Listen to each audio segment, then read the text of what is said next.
Um minutinho. Boa Todos noite. já liberados aí para gravação, quem pretender gravar nossa aulinha de revisão. Desculpa, oi Mara, tudo bem? Tudo.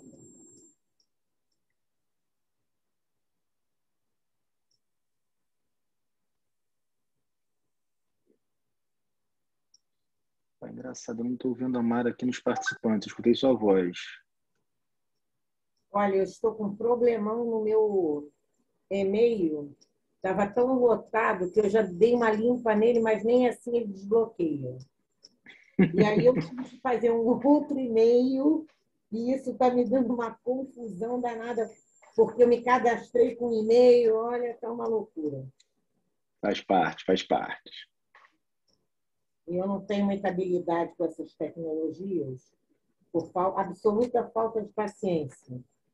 Ai, Aliás, você lidar hoje com tudo virtual é um teste de paciência, Mara, você falou causa tudo. meu computador de casa, ele está lento de tanta coisa, tanto arquivo, tanto programa, Verdade, não sei mais o que fazer.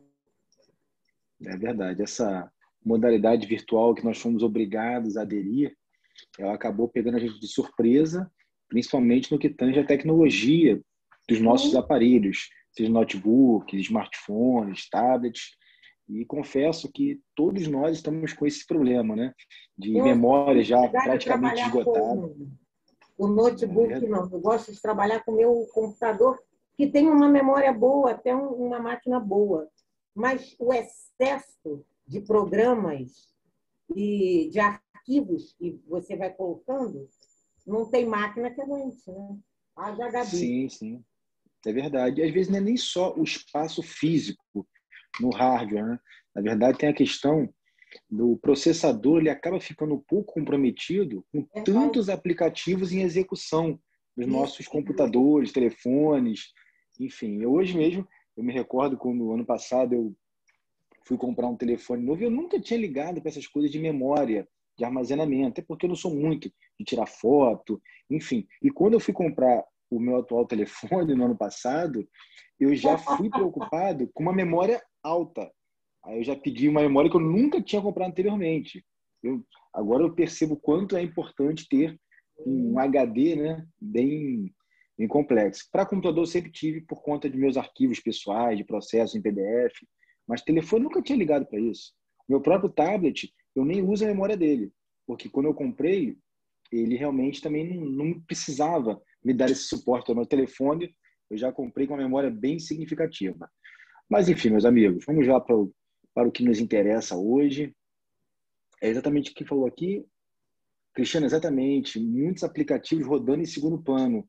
E tem que desabilitar essas execuções de aplicativos, né, que rodam em segundo plano sem a gente perceber. Isso Pior, compromete a Isso é velocidade, a estabilidade. terrível.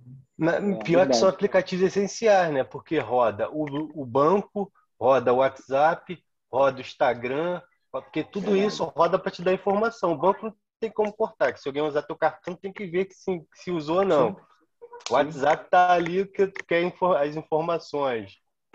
E aí Olha que você louco. acaba ficando rodando com coisas no segundo plano que são essenciais. É. Não tem como dispor disso, tem razão. É.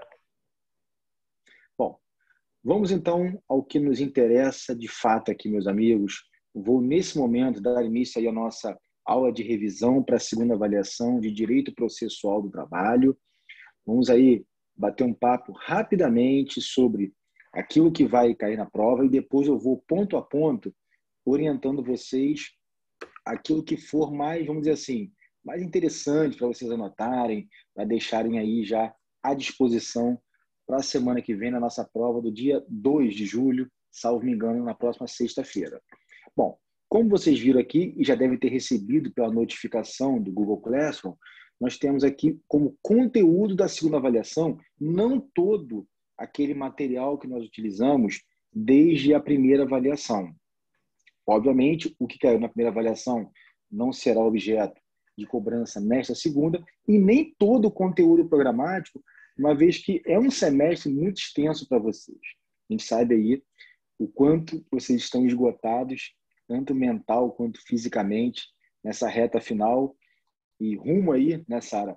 rumo ao tão sonhado recesso de meio do ano, para que a gente possa recarregar nossas baterias e adentrar ao segundo semestre com tudo, rumo aí ao ensino presencial ou que seja um ensino híbrido. É a minha esperança e é aquilo que eu me coloquei até à disposição para o NIRD. Estamos aí muito bem, vamos dizer assim, evoluídos na esfera virtual, maravilhoso, mas com todo respeito, muito ansioso e muito esperançoso para que a gente retorne aí no segundo semestre, ainda que parcialmente ou em alguma parte do final do segundo semestre de 2021 e possamos ter esse contato presencial que tanto faz falta, principalmente, falo pela minha pessoa, que gosto muito de turma cheia, gosto de confusão, daquele debate, enfim, aquele calor humano, aquela energia acadêmica, mas vamos deixar isso para depois. Vamos para o que interessa hoje, que é a minha obrigação com vocês.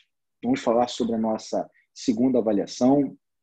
Eu fiz aqui uma espécie de síntese do nosso conteúdo, não tinha como cobrar tudo, era muita coisa. Eu fiz aqui apenas uma síntese daquilo que eu entendo mais pertinente para que vocês tenham o objetivo de estudar e serem cobrados nessa segunda avaliação. Então, eu trouxe aqui para vocês o Instituto da Liquidação de Sentença, vamos falar sobre ele daqui a pouquinho, cada um deles de forma específica.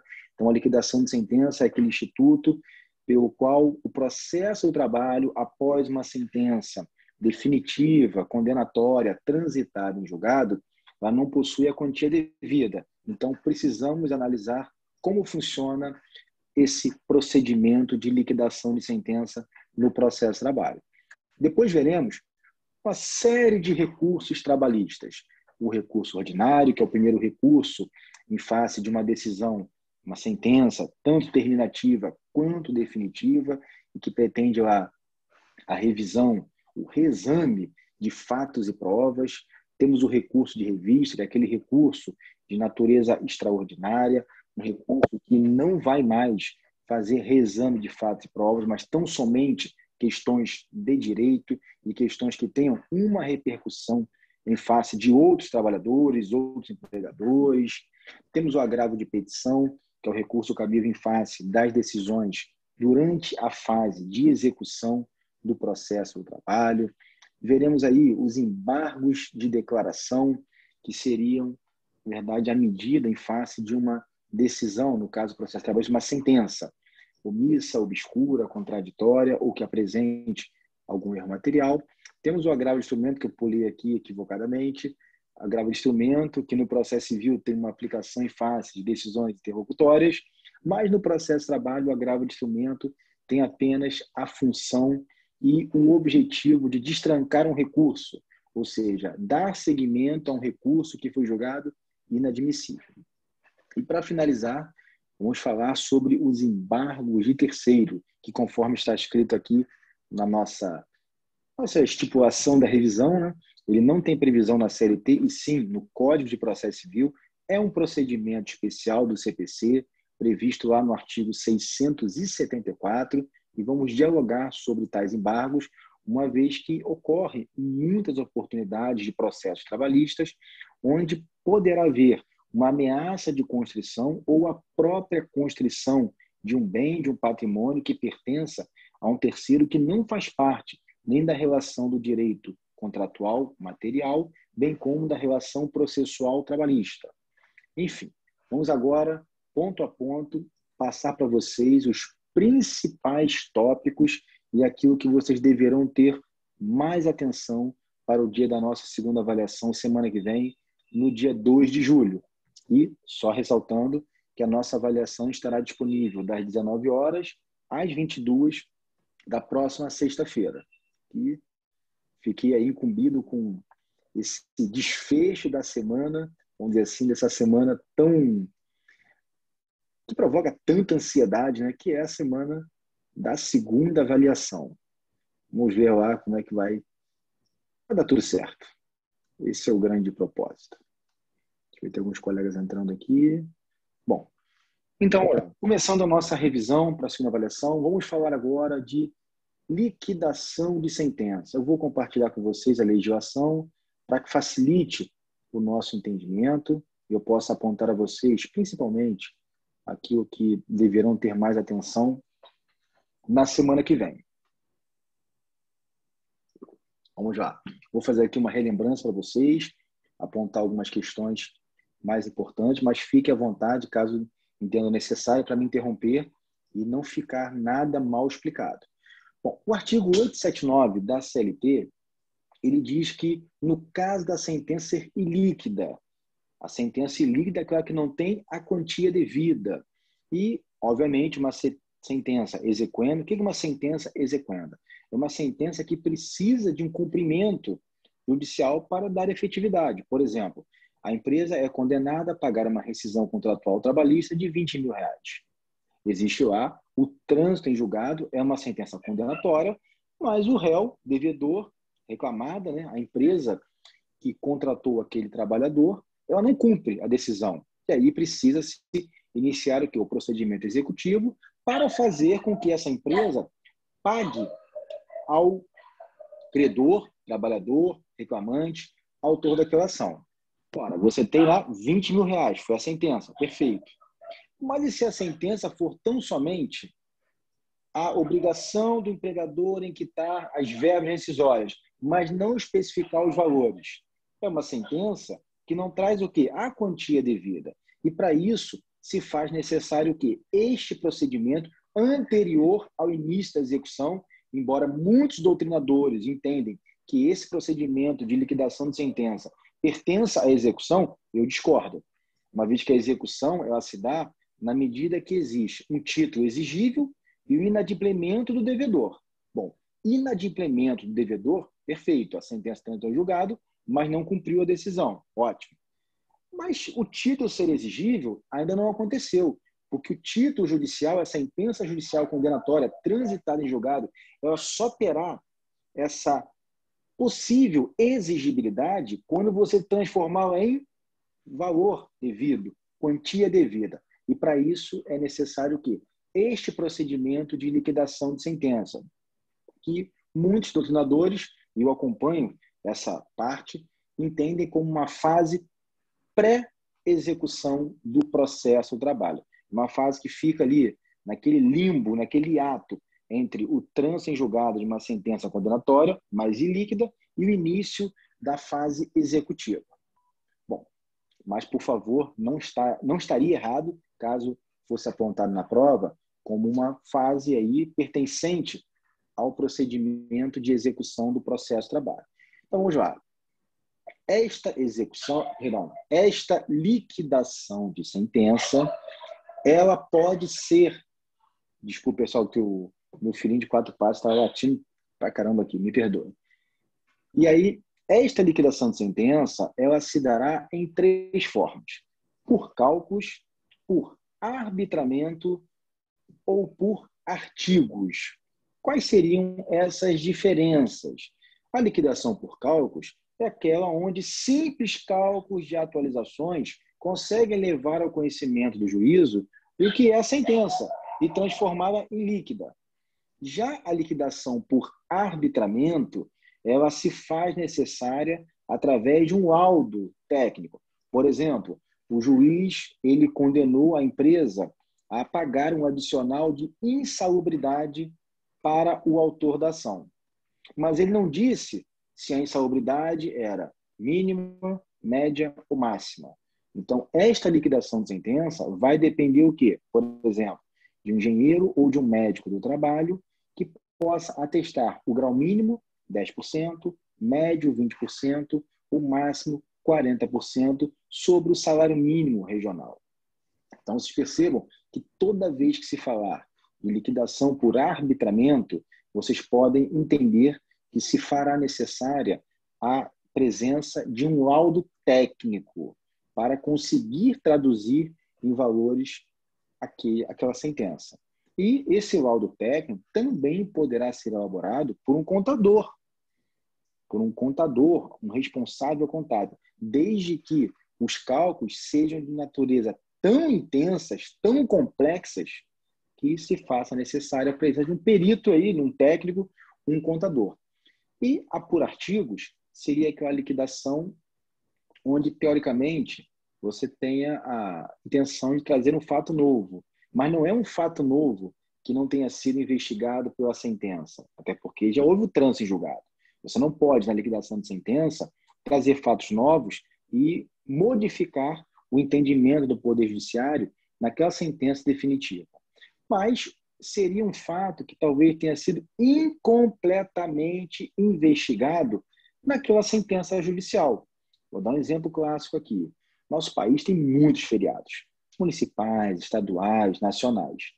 Porém, muitos casos de ações trabalhistas acabam requerendo que as empresas empregadoras ou as pessoas físicas empregadoras sejam condenadas a pagar horas extraordinárias em todos os feriados de anos retroativos, de 5 últimos anos, que é a prescrição quinquenal trabalhista, onde você pode pleitear até 5 anos anteriores ao término do contrato. Enfim, não tem como o juiz pegar o calendário e decifrar todos os municípios, estados e o próprio Estado Nacional quais são todos os feriados. Então, na liquidação por artigos, é como se o autor exequente, futuro exequente, melhor dizendo, ele faça novamente uma petição inicial, demonstrando por artigos de liquidação, item a item, todos os feriados, quantidade de horas, de acordo com a sentença transitada em julgado. Não pode, na liquidação de sentença, você alterar o entendimento daquela decisão judicial que você está utilizando para trazer a liquidez e a futura execução. Então, tenham cuidado aí com a diferença dessas 3 formas de liquidação, tanto a por cálculos, simples cálculos, ou por arbitramento, quando necessita de uma prova técnica, ou por artigos, onde precisa investigar melhor a sentença, que isso, de fato, pode atrapalhá-los na prova. E lembrando que a CLT é omissa, inclusive, em explicar quais as formas de liquidação. E vocês vão ter lá no artigo 509 do Código de Processo Civil, aplicado de forma suplementar, para traduzir aí o que, de fato... Deixa eu pegar para vocês aqui. Vamos lá para o artigo 509, só para a gente relembrar. Artigo 509, que traz exatamente a liquidação de sentença. Olha aqui, ó. Artigo 509.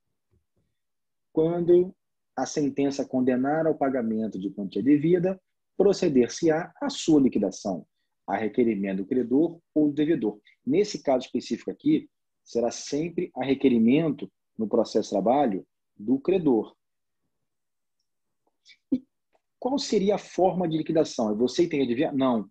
Cabe ao juízo determinar qual a forma de liquidação de sentença será trazida, então, pela parte autora. Aí temos aqui, ó, por arbitramento, olha aqui, ó, quando determinado pela sentença, convencionado pelas partes ou exigido pela natureza do objeto de liquidação. Aí no 510 está aqui, ó, na liquidação por arbitramento, o juiz intimará as partes para apresentação de pareceres ou documentos elucidativos. Tá vendo? E caso não possa decidir de pleno, nomeará perito. Então, sempre vinculem liquidação por arbitramento com prova técnica. Já no procedimento comum, e se equipara ao processo de trabalho na liquidação por artigos, ele tem o quê? Ele tem a necessidade de trazer o quê? Toda uma sistemática novamente, tem que trazer o quê? Uma descrição de tudo aquilo que a sentença condenou, mas que, de certa forma, não investigou completamente, como eu falei aí, dos feriados. E a por cálculos, na verdade, são simples cálculos aritméticos. Essa seria aí as nossas 3 modalidades. Vamos voltar aqui e deixar no ponto. As 3 modalidades da liquidação de sentença no processo do trabalho. Então, cuidado com a diferença das 3 formas e, acima de tudo, quando for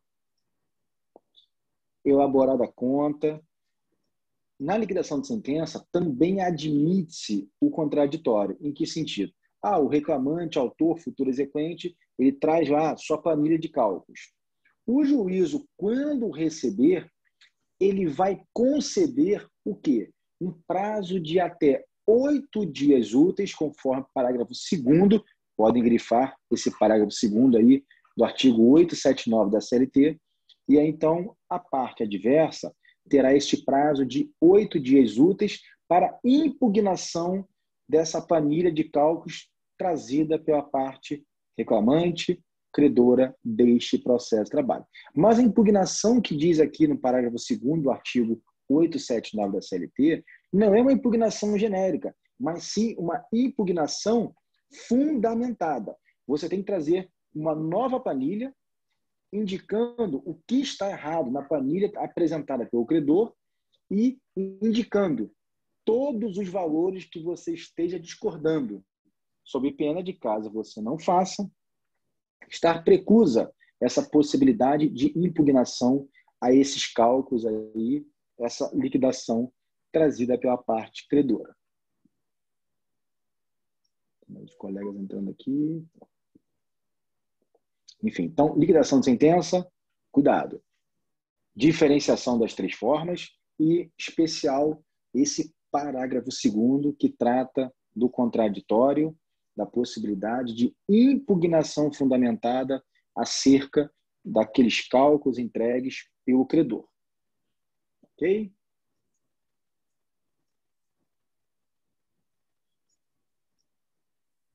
Bom. Sim, Renan, exatamente. Em que pese ter lá, por arbitramento, por artigos ou por cálculos, o parágrafo 2º, ele traz essa possibilidade de impugnação para qualquer forma de liquidação de sentença. É um prazo muito curto, eu imagino. É porque vocês imaginem a empresa, né, o réu, o devedor, ele seja intimado de cálculos apresentados pelo autor, ele tem apenas 8 dias para peticionar com uma planilha impugnando os cálculos apresentados pela parte credora. Olha, confesso a vocês que é complicadíssimo. E aí, então, é muito comum que os advogados trabalhistas que defendem réus, empresas, eles acabam até mesmo terceirizando esse serviço para escritórios especializados de contabilidade que já fazem esse tipo de cálculo. E tanto o cálculo para liquidação de sentença, bem como também fazem essas impugnações aos cálculos que foram talvez trazidos pelo credor, pelo autor, pelo reclamante daquela ação trabalhista.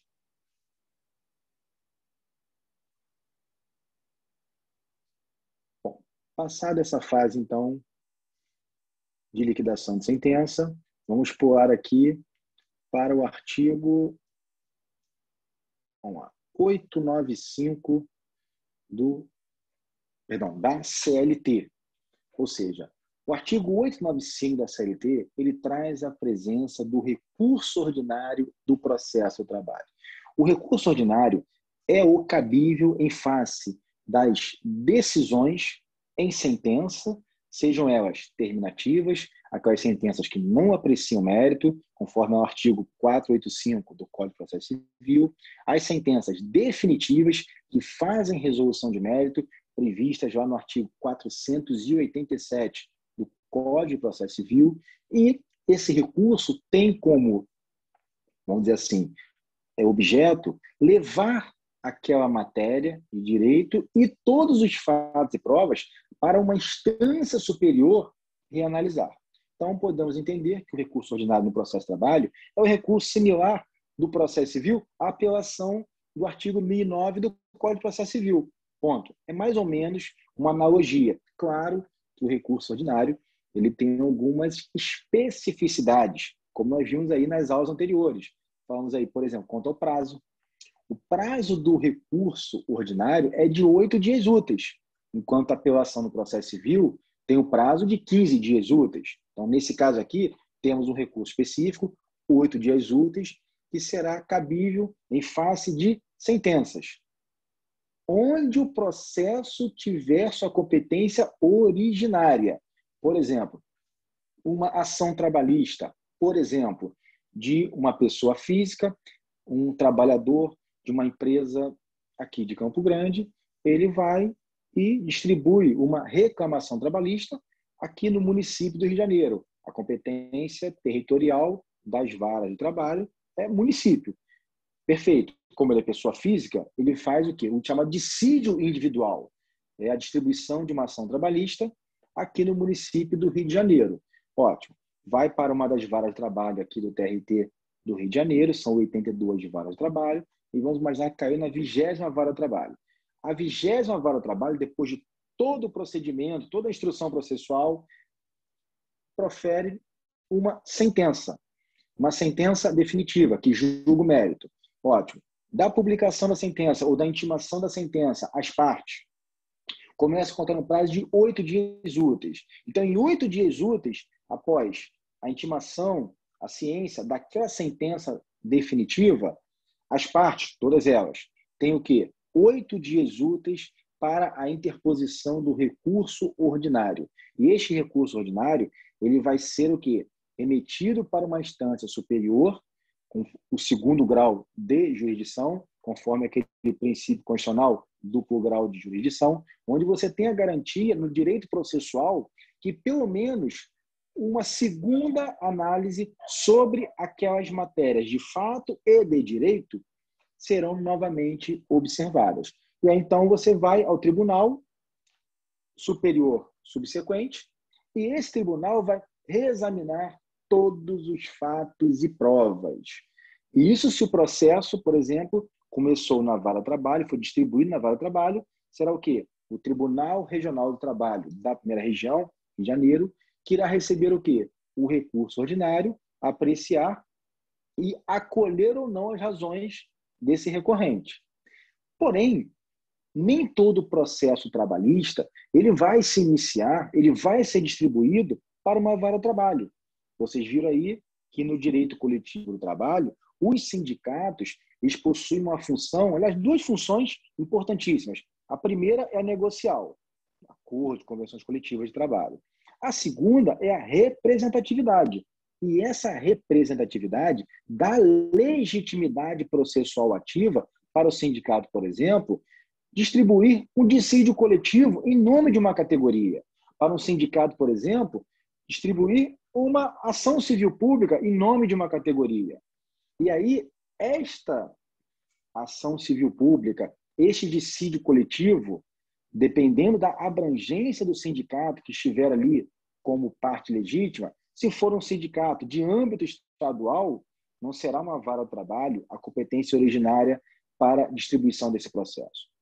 E se o sindicato tem abrangência estadual, ele vai ter que distribuir o dissídio coletivo diretamente onde? No Tribunal Regional do Trabalho. Ah, mas é a vara de trabalho? Não comporta, porque é municipal. E o sindicato tem abrangência estadual quanto aos seus representados. E aí o processo, por exemplo, ele vai ser instaurado já diretamente no TRT, mas não em recurso, e sim em petição inicial. Vai haver lá, por exemplo, o deferimento da petição, vai ter a citação do réu para, querendo oferecer a resposta, faça no prazo oportuno, vai ter audiência de conciliação, se for o caso, de mediação, se houver o centro de mediação do Judiciário Trabalhista.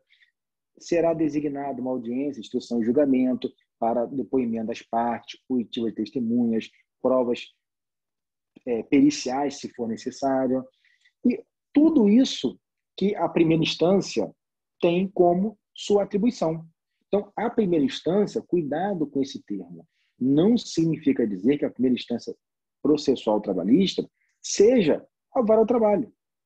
E aí, quando o processo já inicia no TRT, vem a decisão, a sentença do TRT sobre esse dissídio coletivo distribuído pelo sindicato, no sindicato estadual. Dessa sentença do Tribunal Regional do Trabalho do Rio de Janeiro, em sede de dissídio coletivo distribuído pelo sindicato, qual o recurso cabível? Recurso ordinário. Para onde? Para o Tribunal Superior do Trabalho. Então, fica aqui uma dica para a prova de vocês. Cuidado com a competência originária desse processo trabalhista. Não significa dizer que o recurso de uma decisão do TRT para o TST seja sempre um recurso de revista. Que se o processo iniciou no TRT, o recurso cabível para o Tribunal Superior do Trabalho em Brasília é o recurso ordinário, porque é o primeiro recurso em face de uma sentença definitiva. Ah, mas então o TST ele vai ser obrigado a reexaminar fatos e provas? Não é um tribunal de natureza extraordinária? Sim, porque a competência originária foi o TRT. Então, o TST vai reanalisar os fatos e provas daquele processo trabalhista, porque a competência originária não foi a Vara do Trabalho, e sim foi o Tribunal Regional do Trabalho. Então, fica aí a dica. Mais uma vez aqui ressaltando, cuidado na prova de vocês. Exatamente, Cristiano. Analisa tudo novamente. Ainda que mantenha, ainda que não acolha as suas razões como recorrente, mas vai ter que se manifestar sobre tudo aquilo que você pretende via recurso ordinário, que é o recurso que pretende o reexame de todos os fatos e provas que já tiveram apreciação do Poder Judiciário em primeira instância, seja onde for. E aí, só para a questão de relembrança, o recurso ordinário, mais uma vez aqui, falando sobre o prazo, 8 dias úteis, existem questões que envolvem tanto as custas processuais de 2% sobre o valor arbitrado pela sentença ou sobre a sentença líquida, e ainda aquele preparo recursal. Lembra o depósito recursal? Hoje, mais ou menos, de R$10.000, que o réu, quando o réu, por favor, for aquele que estiver interpondo o recurso. Ah, e o autor não precisa, mas o réu, sim, para interpor esse recurso ordinário, para essa revisão de fatos e provas, ele necessariamente, para cumprir com a admissibilidade recursal, ele precisa o quê? Tanto pagar as custas do processo, 2% sempre, e ainda fazer esse depósito judicial, que é uma garantia. E caso aí esse recorrente, empresa, empregador, pessoa física, seja o que for, tiver razão, tiver acolhido o seu recurso ordinário, aquele valor depositado será o quê? Devolvido a ele naquele mesmo processo, através da expedição de um alvará. Então, sobre recurso ordinário, isso aí. Deixa eu ver aqui. Sim, Cristiano. Infelizmente, enquanto o processo não transitar em julgado, você não pode contar a vitória.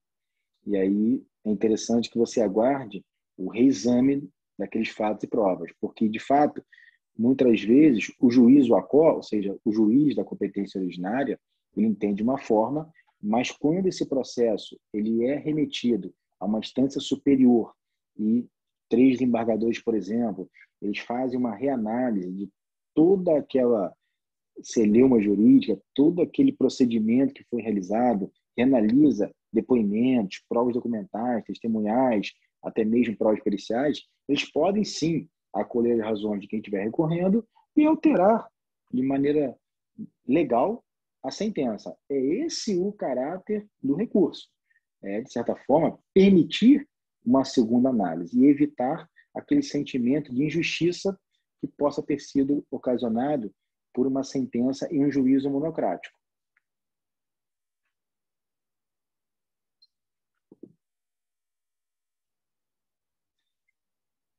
Olha, Cristiano, eu não me sinto muito à vontade em responder, estão gravando essa aula, mas eu posso te afirmar uma coisa.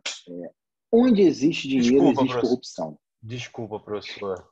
Não, por favor. Onde existe dinheiro... Então, falamos do recurso ordinário, onde vocês aí já fizeram observações pertinentes ao prazo dele, custas, o depósito recursal e, especialmente, na competência originária, onde ele começar o processo. Então, sempre será em face de uma sentença da primeira competência do processo, a chamada competência originária, onde se distribuiu e instaurou este processo do trabalho. Já o nosso recurso sequente, que é o recurso de revista, aí sim, ele se trata de um recurso de natureza técnica. Não cabe no recurso de revista qualquer reanálise de fatos e provas. O recurso de revista, ele tem pressupostos específicos e 3 deles eu vou citar aqui. Primeiro, ele precisa estar pré-questionando aquela matéria de direito em todos os momentos, ou seja, a parte que utilizar o recurso de revista, ele tem que já ter demonstrado em todo o processo, até o presente momento, que questionou aquele direito. Ele precisa estar em grau de recurso ordinário, ou seja, é da decisão do recurso ordinário que você interpôs é que caberá o recurso de revista. Então, não existe recurso de revista se não antes tiver um acórdão em recurso ordinário. Então, você ingressou com uma ação de trabalho na vara de trabalho, não satisfeito com a sentença, você fez um recurso ordinário para o TRT. Aí a 10ª turma do TRT, que foi por sorteio homenageada com seu recurso, ela profere um acórdão. Desse acórdão, caberá o quê? No prazo também de 8 dias úteis, o recurso de revista, que não analisará novamente fatos e provas, apenas questão de direito. E não apenas questão de direito, mas se o direito tiver uma repercussão em face de uma categoria ou de vários trabalhadores, por exemplo. E aí vem o pressuposto mais importante do recurso de revista, que é o pressuposto da transcendência. Ou seja, o resultado daquele recurso ele não poderá tão somente servir para o seu caso individual. Ele, claro, vai ser inerente ao que você está recorrendo, argumentando, mas ele precisa transpor o seu processo e atingir outros trabalhadores. Por exemplo, se você faz uma ação pedindo horas extras, a primeira instância não concede, você faz um recurso recurso ordinário, o tribunal mantém a decisão de improcedência, cabe recurso de revista para horas extras? Não, porque horas extras são o quê? Individuais. Se você conseguir horas extras, não significa dizer que outros trabalhadores terão o quê? Aderência a esta decisão. Não, pelo contrário, eles não terão a repercussão. Aquela decisão não irá transcender para outros colegas seus de trabalho. Diferentemente, por exemplo, se você fala de horas extras, mas vamos falar de horas extras em home office. Cabe ou não hora extra em home office? Tem uma discussão interessante. O artigo 59 da CLT fala de horas extras, o artigo 62 fala daqueles trabalhadores que não estão sujeitos a controle de horário. Mas será que o home office configura hora extra? É uma questão que talvez você possa requerer e não seja apenas questão de fato. E aí essa discussão agora da pandemia, e já existe em andamento aí processo nesse sentido, de que o home office, por mais que o trabalhador esteja na sua residência, esteja no seu computador, no seu tablet, no seu telefone, no seu notebook, no seu desktop, ele fique ainda à mercê de uma subordinação tamanha ao seu empregador, que o empregado ele tem que cumprir horário. Ok. E quando não se consegue cumprir horário, se for por tarefas, aí a discussão muda. Não é fato apenas, é direito. E esse direito será estendido a outros trabalhadores que trabalham em home office em condições análogas. Olha como é que funciona aí o recurso de revista. Olha quanta coisa interessante para você levar para o Tribunal Superior do Trabalho. Agora sim, da decisão do recurso ordinário, você tenta levar para o TST, o Tribunal Superior do Trabalho. Esse tribunal é composto pelos ministros do TST, que são notoriamente aí aqueles que têm mais aptidão para as grandes decisões do processo de trabalho, da justiça laboral, e precisam o quê? Uniformizar na jurisprudência. Então, o recurso de revista, para efeito de conhecimento e a nossa avaliação, cuidado com os pressupostos. Tem que estar em grau de recurso ordinário, ele precisa pré-questionar aquela matéria de direito desde o início do processo, em todos os momentos, e precisa transcender. Ele precisa ultrapassar os limites daquele processo que ele estiver recorrendo e aquela sentença, futuramente aí uma decisão colegiada do TST, ela não vai apenas atingir a você que está recorrendo. Ela precisa o quê? Repercutir em uma categoria, pelo menos. Então, cuidado com isso para... Tiago... Desculpa. Só responder o Tiago aqui, Cristiano. Tiago, olha só. Como provar horas extras em home office? A tecnologia que trouxe o teletrabalho, o home office, o trabalho à distância, ela também consegue trazer, por exemplo, um login e logout. O que significa isso? Se a empresa quer controlar o seu horário, controlar aquilo que você, durante o dia, produz, o que ela faz? Ela cria um aplicativo, um programa, um software, onde você vai ter que logar no horário do início da jornada, por exemplo, 8 horas da manhã. Você tem que ir lá fazer o login no sistema. O sistema ali verifica que você está à disposição. E ali começa a sua jornada. A hora de almoço, meio-dia, por exemplo, 12h00, você faz o logout no sistema de hora de almoço. Às 13 horas, você retorna. E às 17, por exemplo, você faz o quê? O logout e definitivamente não tem mais acesso ao sistema. Portanto, fica impossível o seu trabalho após esse horário. Mas e quando a empresa exige que o trabalhador fique além do horário? Esse logout é registrado? Existe uma planilha? Sim. E aí, Thiago, é aí que entra a hora extra do trabalhador que presta serviços em home office. Pode parecer difícil, mas eu afirmo a você, hoje a tecnologia facilmente consegue comprovar que existe essa modalidade de jornada de trabalho, de tempo que o trabalhador fica à disposição do empregador em sua própria residência. Cristiano, pois não. Ô, professor, desculpa aí. Professor, a gente tem uma dúvida. Se o recurso, o conteúdo do recurso, ele não transcender para todos, ele não será admitido lá no TST? Assim, não seria o termo para todos. Pelo menos, Cristiano, para uma categoria. Por exemplo, você... Uma categoria, desculpa. Você é operador de telemarketing de uma empresa de transporte de telefonia. Pelo menos a sua categoria tem que ser contemplada com essa decisão judicial. Se não for, apenas você, de fato, fica comprometido o pressuposto da transcendência. É porque você precisa justificar no seu recurso de revista para que o TST admita que admitir o recurso não significa dizer que o recurso foi acolhido contra as razões. Admitir o recurso é verificar que ele formalmente cumpriu suas obrigações, os seus pressupostos. E um deles é a transcendência. Aí depois que ele admitiu o recurso, ele vai o quê? Para julgamento. Entendi. Beleza. E já me antecipando, nesse caso aí, Cristiano, caso este recurso de revista não seja admitido pelo TST, o TST acha que essa hora extra, por exemplo, aí, compete só a você e que não iria reverberar para os colegas seus que trabalham em telemarketing. É uma decisão, não é isso? Que nega seguimento ao seu recurso. E aí o que acontece com essa decisão?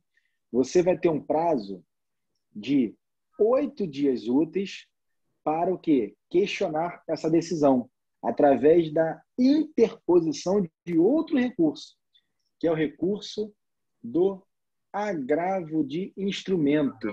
Olha aqui. 897, a linha B da CLT.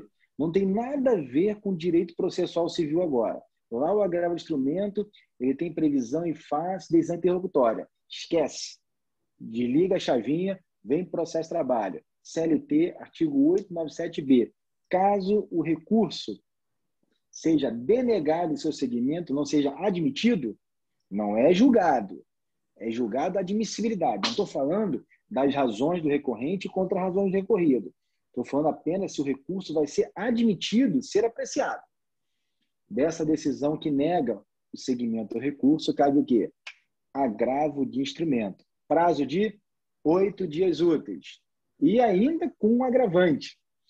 O agravo de instrumento, ele vai precisar ainda depositar 50% daquela garantia recursal, aquele depósito judicial, do recurso que você pretende destrancar. Se é um recurso ordinário, lembra, R$10.000 em média? Mais 5 mil agora no agravo de instrumento. Lembro. Aí, se for recurso de revista, 20 mil em média, mais 10 mil, no agravo de instrumento.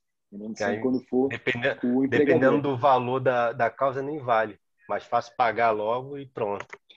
Exatamente. Assim, esse é, na verdade, o intuito do processo de trabalho quando impõe esse tipo de depósito. É para evitar que demandas que o réu, o empregador, tenha consciência que não tem mais como modificar e não faça uso de medidas processuais para ganhar tempo, para protelar o processo. E paga logo. Até porque, se ele depositar e não conseguir mudar a decisão lá recorrida com o seu recurso, esses valores já serão logo em seguida, após o trânsito em julgado, o quê? Através de alvará, expedidos para o autor da ação. Você já antecipa um depósito judicial. Entendi. Isso é ótimo para o autor. Professor, eu tiro só uma dúvida. A empresa, quando ela pensa assim, não, eu não vou recorrer, ela só pensa no valor que ela tem que depositar ou ela pensa no gasto total? O senhor que milita nessa área, tipo, ela pensa no custo do advogado, esses têm um custo. Ela pensa no Sim. tempo gasto, ela pensa no... Porque não é só o valor que você vai colocar ali vai guardar no banco ali para fazer a interposição do recurso. Tem outros valores atrás disso. Então, Exatamente. ela pensa nesse valor todo, né? Sim, sim, claro. O que acontece, Cristiano? Um processo, ele é muito caro para o empregador no processo trabalhista. Você está falando aí de um depósito recursal, pagamento de custos, que não é o pior, são apenas 2% do valor da causa. Dependendo do valor, não é tanta coisa assim. Mas existe o pagamento de honorários ao advogado, sem toda razão. E também a condenação em sucumbência ao advogado da outra parte. Então, muitas vezes, nós advogados, quando trabalhamos de forma autônoma, ou seja, para um contrato específico para aquela demanda, você estipula valores. Olha, meu contrato é o valor X até a primeira instância. Se tiver que fazer um recurso, é X mais Y. Se tiver um outro recurso, é X mais Y mais Z. Então, assim, para o empregador, muitas vezes, enquanto réu de processo trabalhista, é necessário que se avalie também os custos e os riscos de você protelar uma demanda, inclusive pelo pagamento dos honorários ao advogado que irá representá-lo judicialmente. Entendi. Vale. Obrigado, professor. Nada. Bom, e já passando aqui, deixa eu ver se eu estou na ordem para não atrapalhar aqui. Falamos do agravo de instrumento. Vamos voltar agora apenas uma letrinha, que é o 897, a linha A, que fala do agravo de petição. Ou seja, o agravo de petição, ele é o recurso cabível durante a execução no processo do trabalho em face das decisões. Bom, o que seria uma decisão durante uma execução no processo trabalhista? Nós vimos aí nas aulas passadas, na última aula, inclusive, embargos à execução, embargos de terceiro, que são medidas onde você não pretende modificar a sentença, porque não cabe mais. São medidas utilizadas pelas partes processuais, onde, durante a fase de execução, e ainda o embargo terceiro, que pode ser oposto, inclusive, na fase de conhecimento. Mas, enfim, as duas medidas podem ser utilizadas durante a fase de execução do processo de trabalho. E você pode, tanto nos embargos à execução, lá do artigo 884, por exemplo, que não cai diretamente na prova, mas para efeito de agravo de petição, cuidado. Você faz um embargo à execução fundamentando no excesso de penhora. A dívida da empresa, mediante a sentença, era de 20 mil. O oficial de justiça, ele penhorou 10 bens de 10 mil reais cada. 100 mil reais de penhora, 10 bens diferentes, não há um excesso de penhora? Embargos à execução, prazo de 5 dias. Isso é o que você tem que fazer para tentar, de certa forma, anular aquele ato de constrição que foi excessivo no que tange aí uma quantidade de bens e valores muito acima do limite da execução. Assim como os próprios embargos de terceiro, que se dá na medida que você opõe essa medida, desculpa a redundância, que você opõe tal embargo, para declarar, para informar ao juiz do processo que, olha, esse bem me pertence, não tem nada a ver com o réu desse processo. Esse bem pertence a um terceiro, que é a minha pessoa. Então, eu venho via embargo de terceiro, a qualquer momento, possivelmente oposto na fase de conhecimento, até o trânsito de julgar a sentença, ou na execução, em até 5 dias após a adjudicação, quando o credor requer para si o bem do devedor, a alienação, quando o processo judicial permite a venda por iniciativa particular, ou até mesmo arrematação, quando o bem vai a leilão, alguém arremata. Teve 5 dias desses atos para quê? Para embargar como terceiro. E tanto o embargo terceiro quanto o embargo à execução são o quê? São medidas autônomas. Não é uma simples petição no processo do trabalho, na execução. Você distribui e informa por dependência qual é o processo. Ele é distribuído, ele é autuado e é pensado. Ele vai ser julgado em conjunto com o processo que você está embargando. Mas é uma distribuição, é uma petição autônoma. Então, e aí você faz embargo de terceiro ou embargos do próprio executado. O que vai acontecer? Vem uma decisão. O juiz pode o quê? E quem vai apreciar e julgar os embargos é o próprio juiz que preside a execução. E aí o juiz diz o seguinte: não acolho os embargos de terceiro, uma vez que o embargante não comprova a titularidade daquele bem que ele alega ser possuidor. E lembrando que o embargo de terceiro, conforme o artigo 674 e seguinte do Código de Processo Civil, ele tem por obrigatoriedade, quando você opõe essa petição de embargo, você tem que comprovar o quê? Que você é o proprietário, o possuidor, que de alguma forma você tem um título que garante a você o direito de questionar aquela constituição, aquela penhora. E aí, desta decisão do juiz, que não acolheu as suas razões dos embargos de terceiro, por exemplo, ele não acredita que o bem seja seu, existe um recurso cabível. Qual recurso? Agravo de petição, que será cabível no prazo de até 8 dias úteis após o quê? Essa decisão durante a execução. Qual decisão? Seja uma decisão de embargo de terceiro ou uma decisão em embargos do próprio devedor, chamado embargos à execução.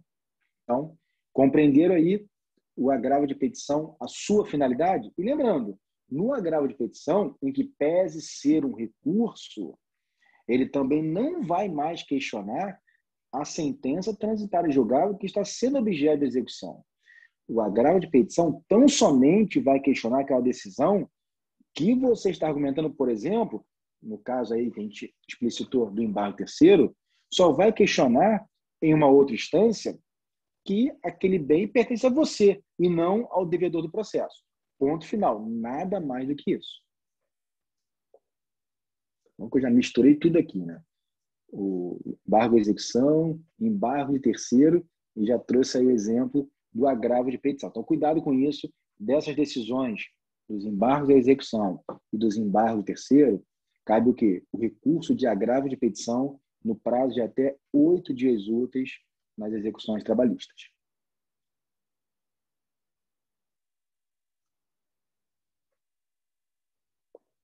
Isso. Bom, e faltou aqui agora o nosso famoso embargo de declaração. O embargo de declaração também no artigo 897, porém, 897, A maiúsculo, está aqui, diz que caberão embargos de declaração da sentença ou acórdão. Então, diferentemente do processo civil, onde os embargos de declaração eles têm seu cabimento em face de qualquer decisão, aqui no processo de trabalho só cabe embargo de declaração em sentença ou acórdão. Sentença quando for juiz monocrático, ou acórdão quando for juízes colegiados, tribunais. Até porque no processo de trabalho, nós já falamos isso mais lá atrás da matéria, não existe decisão interlocutória. Então, na verdade, aqui nós temos apenas o quê? Sentenças proferidas por juízos monocráticos ou acórdãos proferidos através dos votos dos desembargadores ou ministros, no caso do TST, que são chamados órgãos colegiados. Bom, devendo seu julgamento ocorrer na primeira audiência ou sessão subsequente à sua apresentação, registrar na certidão, admitido efeito modificativo da decisão nos casos de omissão e contradição no julgado, e manifesta equívoco no exame dos pressupostos extrínsecos do recurso. Vamos lá. Qual é a finalidade dos embargos de declaração? Quando a sentença ou acórdão for omisso, obscuro, contraditório ou apresentar erro material. que é uma sentença omissa? É uma sentença onde o juiz ou onde os embargadores, os ministros, deixam de observar e se manifestar sobre algo que eles são obrigados. Por exemplo, você junta uma prova documental no processo. Essa prova documental pode ser, por exemplo, para o empregador, para o réu do processo, um controle de frequência, onde o autor assina horas diferentes da que ele alega. Essa prova tem que ser mencionada na sentença. Lembra de elementos da sentença? O Código de Processo Civil. Você tem o relatório, os fundamentos e o dispositivo. Nos fundamentos, o juiz é obrigado aqui nessa sentença. Nesse elemento de fundamentos, ele tem que explicar em que pese a empresa, réu do processo, reclamada, apresente um controle de frequência no qual mostra-se horários diferentes dos quais alegados pela autor da ação. Este controle de frequência, ele não traz uma veracidade dos fatos. Bom, ele se manifestou. Se ele vai acolher ou não, beleza, mas ele se manifestou. Agora, ele não pode ignorar e dizer que o autor demonstrou que realizou horas extras.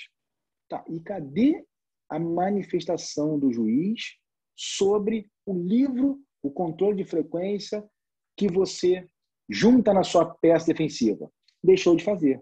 Então, aí cabe o quê? No prazo de até 5 dias úteis, embargos de declaração para que o juiz retifique essa omissão. Ele vai ter que se manifestar sobre seu controle de frequência. Ainda que ele não acolha, ainda que ele mantenha a decisão, por exemplo, condenando você, empregador, a pagar horas extras. Mas ele precisa se manifestar sobre seu controle de frequência. Isso seria omissão. Aí a contradição. Imagine que ele alega na sua fundamentação que o autor alega horas extras, porém a empresa reclamada apresenta um controle de frequência biométrico, homologado, onde as horas são completamente incongruentes daquelas que o autor pleiteia. Julgo a procedência das horas extras. Peraí. Na fundamentação da sentença, em um dos elementos da sentença, o juiz diz que a prova da empresa, o documento lá, anexado aos autos, o controle biométrico, ele mostra a realidade. E depois condena horas extras? Isso é contradição. E a obscuridade? É aquela sentença que ninguém entende nada, que o juiz escreve e você não consegue entender o que ele julgou. Aí vem a obscuridade. E a quarta opção é o erro material. O autor da ação é homem. No final da sentença, ele condena a empresa ainda a indenizar pela estabilidade da gestante. Com todo respeito. Até a presente data, a ciência não consegue nos provar que homem pode ter gestação. E aí, então, uma sentença dessa não tem um erro material? Esse erro material também pode ser objeto de embargos de declaração, que tem como objetivo inicial uma retificação de uma sentença ou acórdão. Porém, como diz aqui, no caso do próprio caput do artigo 897A maiúsculo, admite o efeito infringente, efeito modificativo. Então, eu posso presumir que, ainda que eu faça via embargo de declaração, que não é recurso, e é o próprio órgão julgador que irá, por exemplo, apreciar e julgar, não é uma outra instância, ainda assim pode haver uma modificação da sentença. Nesse caso, por exemplo, do controle de frequência. Eu vou fazer embargo de declaração alegando que ele reconhece nos fundamentos que o livro, o controle de frequência biométrico, ele foi realmente observado e verifica-se que a defesa tem razão e julga procedente de horas extras. Se o juiz entender que cometeu um equívoco, uma contradição, ele não vai julgar em procedência das horas extras? Sim. E não vai haver um efeito modificativo dessa decisão? Exatamente. Então, isso é o efeito infringente ou modificativo. E só para não esquecer também, uma outra questão interessante deixa eu ver aqui.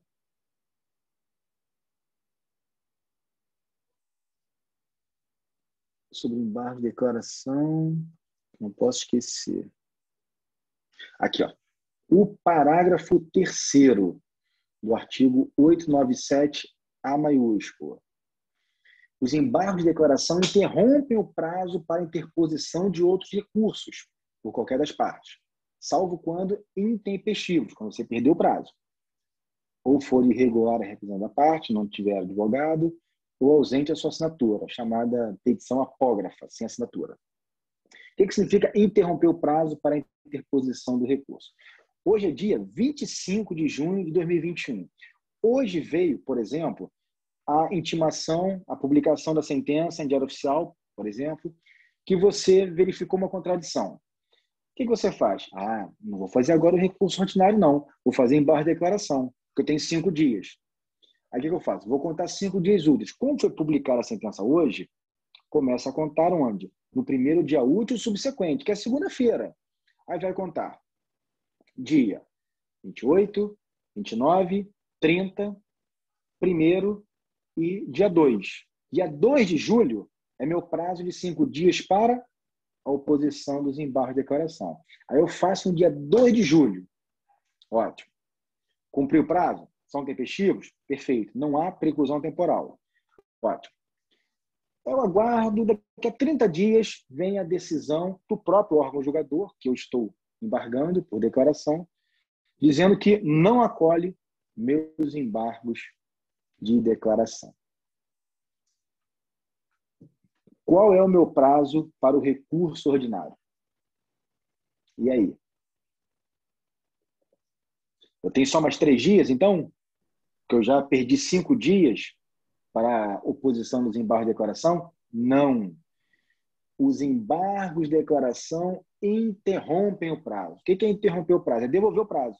Ainda que eu tenha feito no 5º dia útil, que é o dia limite, quando vier a decisão dos embargos de declaração e eu for intimado a tomar ciência, eu tenho que, novamente, os 8 dias para o meu recurso, no caso aí, o recurso ordinário. Então, não é suspensão do prazo. Se fosse suspensão do prazo, ele paralisaria com 5 dias e quando eu fosse intimado da sentença, eu teria apenas mais 3 dias. Não é o caso.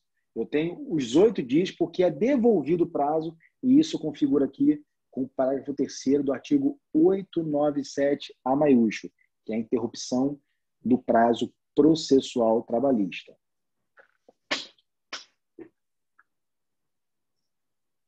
Bom, deixa eu ver aqui mais alguma coisa na prova de vocês. Acabou de falando tudo aqui. E só para não esquecer também, que é importante, nos embargos de terceiro, no artigo 674 do CPC, que eu vou mostrar a vocês aqui, cuidado, olha aqui, ó, artigo 674 CPC. Cuidado com quem pode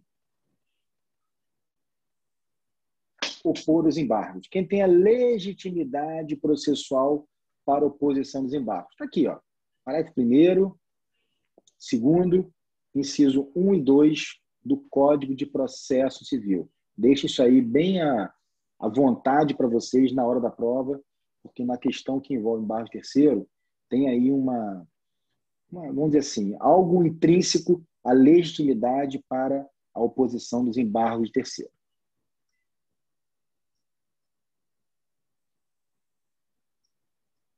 Bom, deixa eu passar agora a palavra a vocês aí de volta. Peço perdão que eu sei que é uma aula um pouco corrida, né? A gente acaba dando muita informação em pouco tempo, mas é apenas uma relembrança daquilo que vocês já tiveram aí durante esse semestre, pós primeira avaliação. Inclusive, vocês perceberam que eu fiz questão de fazer uma compilação aí do conteúdo programático, uma síntese, não será cobrado tudo. Mas queria deixar com vocês agora a palavra para eventuais explicações. Por favor. Professor, nessa última explicação que o senhor deu, nesse caso, então, o prazo retroage? Exatamente, Robson. O prazo é devolvido no total. Positivo, então. Ficou claro, obrigado. Já mais algum colega?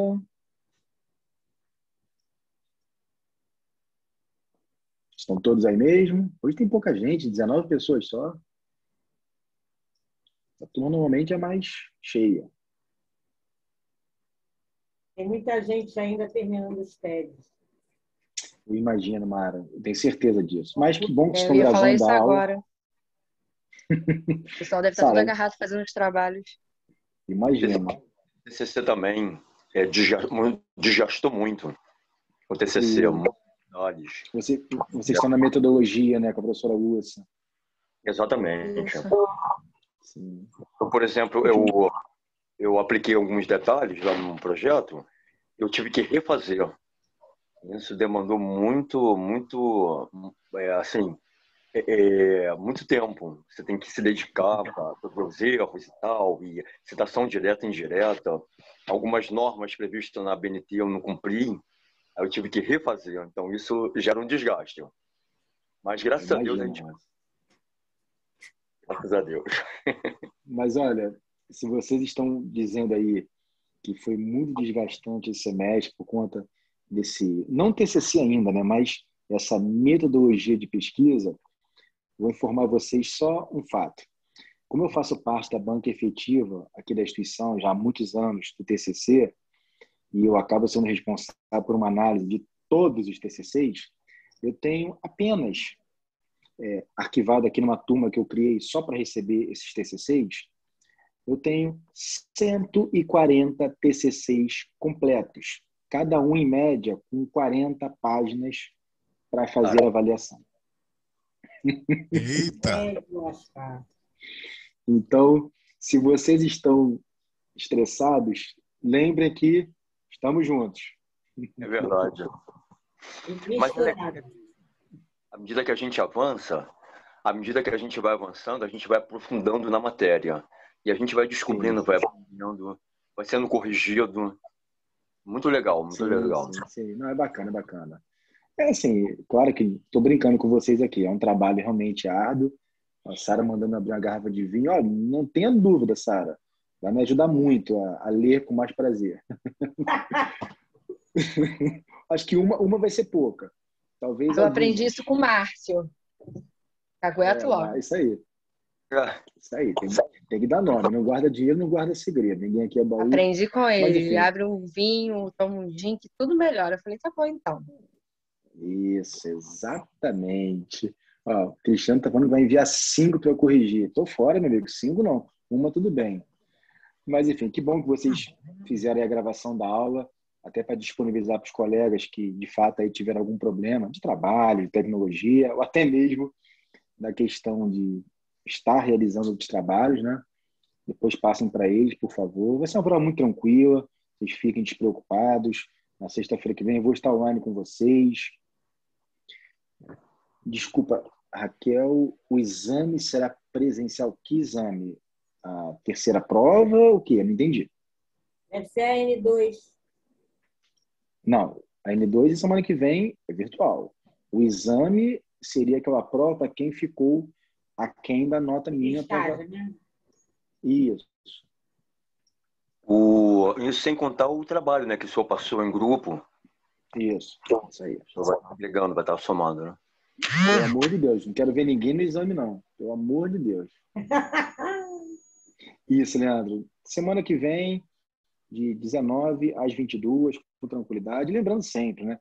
Aquele colega que tiver com problema de escala de serviço, problema de internet, por favor, é só entrar em contato comigo. Ninguém deixará de fazer a prova. A gente sempre flexibiliza. A Erika aí já...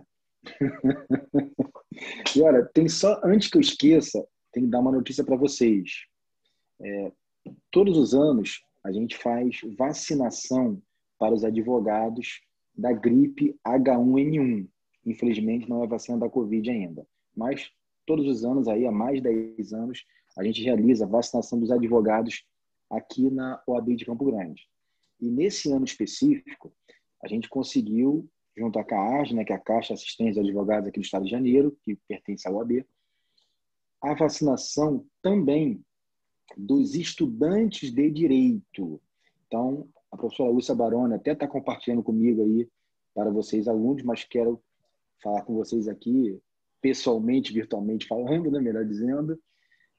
Vocês todos poderão, no dia 19 de julho, quem não teve acesso à vacina ainda, por idade ou por algum problema, dia 19 de julho, é uma segunda-feira, das 10 da manhã às 4h30 da tarde, aqui no auditório da UAB de Campo Grande, pertinho da faculdade aqui, a maioria de vocês já conhece. Leandro já é da casa, Robson também, né? Ô, benção. Então, no dia 19, por favor, 19 de julho, todos os estudantes de direito poderão vir aqui à nossa subseção serem vacinados da gripe H1N1. A única ressalva que eu faço é que parece que existe uma previsão médica de intervalo de no mínimo 15 dias para a vacina da Covid, para algum de vocês que tenha tomado ou vá tomar nessa data. Mas, como eu não sou médico, eu já vou logo avisando. Antes de qualquer vacinação, independente de OAB, de CAARD, seja o que for, procure um médico, uma orientação e pergunte se vocês podem tomar nessa data. Agora, Eu Mara, tomei a primeira dose do Covid, a segunda só 30 de agosto, porque eu tomei a AstraZeneca. E eu acho que eu não vou poder tomar agora da H1N1. Eu tenho que primeiro tomar a segunda dose, para depois dar um intervalo e tomar a H1N1. Isso, então, exatamente. Verifique com o seu médico que a informação que chega para a gente, 15 dias, eu não sou médico, longe de mim orientar dessa forma. Mas, Sara, tem que ser no mesmo dia, só o dia 19. Agora, Mara, eu posso te afirmar, a minha também é em setembro, Sara. Minha segunda dose é só dia 8 de setembro. Então, para mim, vai ser tranquilo. Agora, vai ter no dia 19, mas eu já estou agendando com a CAARD uma segunda vacinação, até para que essas pessoas que eventualmente não possam tomar por conta do intervalo da Covid, possam vir depois. Acredito que seja, de repente, para agosto, setembro, vamos ter a segunda época de vacinação. Legal. Então, todos vocês aí, estudantes de direito, estejam conosco aí no dia da vacinação da UAB, incentivem os colegas que venham tomar a gripe H1N1, também é muito letal, pouco se fala, mas é porque já há vários anos temos a vacinação aí bem objetiva. Então, fiquei muito feliz de poder estender isso aí a todos vocês. Acho que é bacana a OAB permitir os estudantes de direito não só participar, como vocês já participam aqui conosco, mas também ter esse benefício da vacinação. Olha, Esther, a gente pede sempre, né? Por mais que seja na OAB de Campo Grande, vão ter equipes de enfermeiros aqui da CAARD que vão exigir alguma documentação. Então, o que eu pediria a vocês? Se vocês possuírem alguma identificação ou alguma declaração na faculdade, eu, inclusive, já até conversei com a professora Lúcia Baroni, agora, antes da aula de vocês, quando eu tive a notícia que poderia estender aos alunos de direito, e ela adorou a ideia, já postou até nas mídias sociais da Unirj, e certamente, se for necessário, ela vai agilizar aí, ainda que seja uma declaração para vocês trazerem no dia aí e comprovar a condição de estudante. Professor, não seria mais viável, de repente, a faculdade fornecer a relação dos alunos e a gente só chegaria com a identidade? Não sei, só uma ideia. E gastaria menos tempo, menos burocracia. Tipo a pauta da chamada. Eu não sei se é chamada que fala ainda, não sei. Sara, eu acho uma ótima ideia e já deixo para você essa incumbência. Sugira à nossa diretora que já envie para vocês uma pauta completa dos alunos da sua turma e ela assine como declaração e eu deixo lá arquivado na subseção para a CAARD. Ótima ideia. Beleza. Quando ela postar no grupo sobre isso, eu mando uma mensagem para ela. Perfeito, Sara. Obrigado. Até que bastaria o nome do aluno e o número da matrícula. Sim, porque é mais fácil uma lista do que ela produzir, sei lá, 100, 200, 300 declarações. Ela não vai ter tempo de ficar assinando tudo. Perfeito, Sara. Acho que é mais prático. Faça essa gentileza. Sugere a ela que eu vou endossar com ela essa tua ideia.